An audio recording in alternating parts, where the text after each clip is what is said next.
Usher, like so many Republican leaders, has been sacrificing continually. She's made 3 trips to the Commonwealth. God bless you for what you've done, being a supporter emotionally in every way possible. Thank you very much.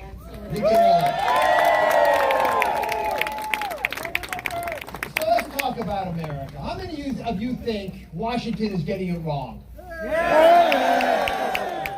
So, as a doctor, I'm trying to make diagnoses all the time. The most important trait I learned in medical school was to listen. Good doctors, by the way, they listen first. They can understand the issues, they can diagnose problems, they save a lot of effort, pain, etc. So I've been traveling around the Commonwealth trying to find out why is Washington getting it wrong. And I think I have an answer.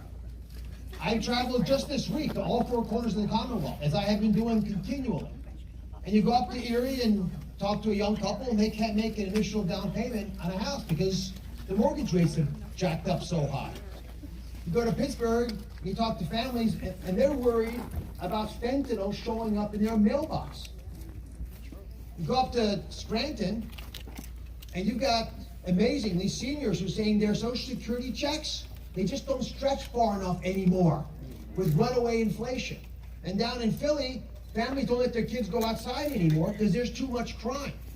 When I asked him about some of these positions, for example, in the debate, which is the only time I got a chance to ask him questions, he was not willing to defend these extreme radical positions, including fracking.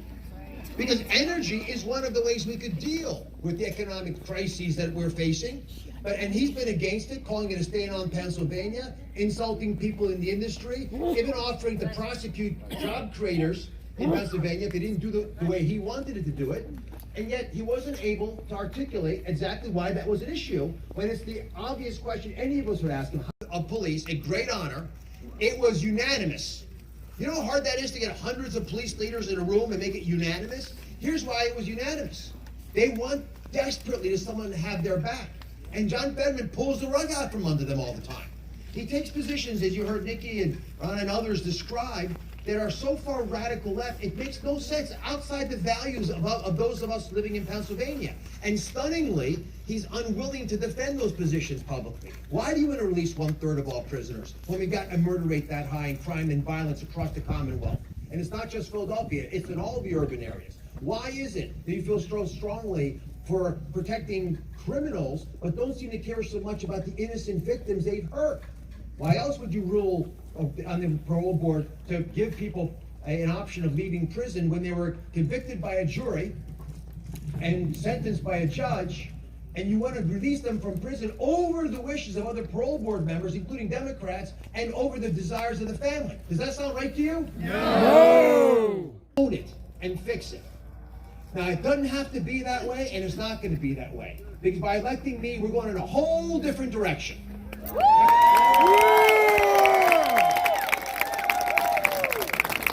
I'll tell you, I'm not a politician, you all know that. I'm a heart surgeon, and we tackle big problems, life-threatening problems like a broken heart. And we unite to do that. We don't divide. We bring balance to the discussion. You figure out the right way forward, and we do it together. Extreme ideas hurt people in the operating room. So here's my request of you. Make sure we send the right person to Washington to represent your values and address the problems that are plaguing all of us here in Pennsylvania and the nation. Because this is bigger than just Pennsylvania. It's in fact bigger than the country in many ways. We are that shining city on the hill for the entire planet. They're looking to us for leadership. So let's do just that to protect that precious piece of parchment, 250 years old, that our nation is built upon. But to do that, we've got to honor the last words of the national anthem you heard earlier. You all know I played football in college. They're the last words I would hear running out in the field, and I always thought about them. We're the home of the brave because you can't be free if you're not brave. Yep. Out and talk to conservative Democrats and independents because they're going to vote for us when we have this discussion. And you're going to ask that question, are you happy with where the country's headed? Now, if they happen to say yes, you gently take their car keys away. They should not be driving. But if they say no, which 70% of them are going to, 7 out of 10 of your friends are going to say, no, I'm worried about our country. I love it dearly. I may have confidence in what I'm going to do, but I'm worried about our nation. Tell them I stand for change. Tell them, as Nikki's family was, that my parents were immigrants. We lived the American dream. We're the embodiment of it. Now, the best thing I ever did.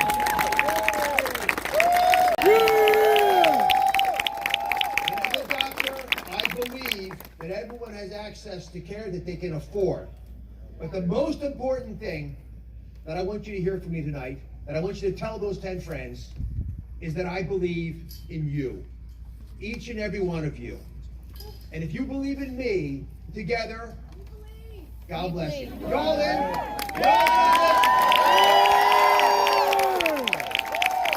If you're all in, We're in. we win.